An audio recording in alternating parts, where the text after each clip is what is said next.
Okey, Assalamualaikum kawan-kawan semua. Hari ni abang nak tunjuk satu benda abang order daripada Shopee. Tangki untuk skuter NVX. Ni dia. Nampak harga murah. Jom kita tangkap terus ya. Baru mentang tadi. So kita unboxing tengok macam mana keadaan dia dalam. Okay, kita tengok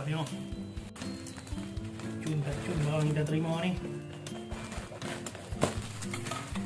Tu dia. Habis packaging dia cantik. Semua cantik elok. Dia bubble semua.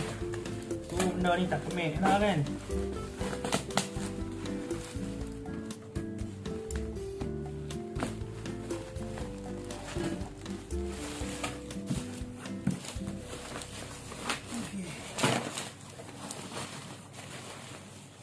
NVX 155.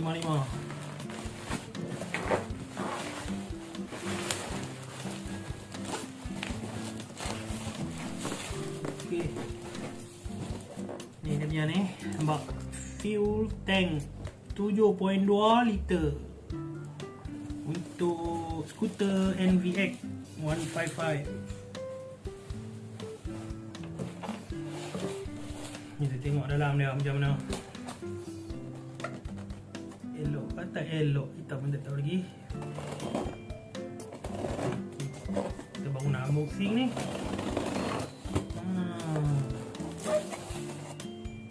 Dia punya packaging memang quality lah, terbaik. Gila pun packaging dia memang cantik. Itu dia. Okay. Elok. Itu dia. Kita tengok.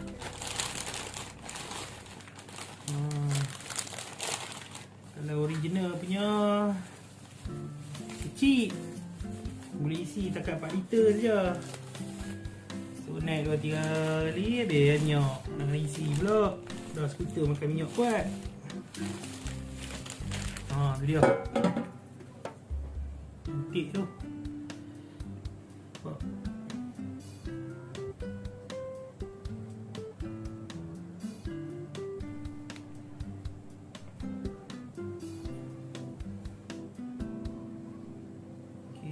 Penting dekat sini, dekat area sini jangan bagi ada kemik, ataupun kalau ada mai yang jenis bentuk masuk ke dalam sikit ni, dia takut, bukan apa, dia takut sangkut pelampung dia di sini. Bila dia di sini pelampung akan kawasan ni.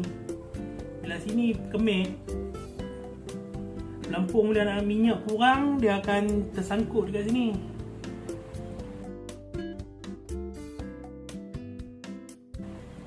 So kat sini kena jaga lah kan. Tak mahu bagi pelampung dia tu tersangkut. Ni kawasan ni. Kawasan ni.